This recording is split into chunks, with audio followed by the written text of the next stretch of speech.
Hey everyone, it's Chris here. You know, when we first began our work in Greece, we knew that human trafficking was happening, but didn't really know where to begin.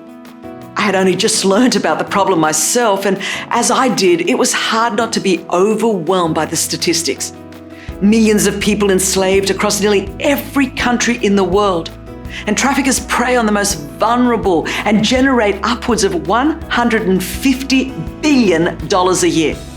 Now, to put that into perspective, that's more than 3 times what Coca-Cola makes globally. But despite all of that, I knew that we had to do something. So we started with what was in our hands at the time. And in fact, for the very first few months, we actually worked out of my living room until we launched our flagship office in Thessaloniki, Greece. We began by gathering a team of volunteers and building out a network of contacts within the country.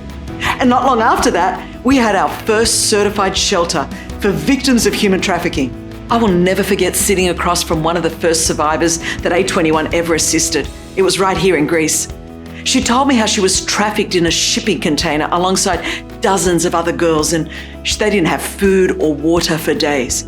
She bravely recounted how she had been sold for sex repeatedly over the course of months. And in speaking with her, she asked me something that I will never forget. She said to me, "Why didn't you come sooner?" You know, that moment in our first shelter in Greece? Well, it continues to drive me forward today, nearly 15 years later. Because I promised her that day that wherever I went, I would tell people her story. And I would do everything in my power to fight for the millions of other girls just like her all over the world.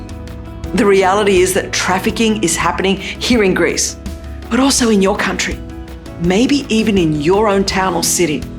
But the good news is we can change that. I've seen it happen over and over again. And now I want to invite you to join me as I fundraise to continue supporting A21's work to see victims set free and survivors restored. You can learn more or give to my campaign at a21.org/15.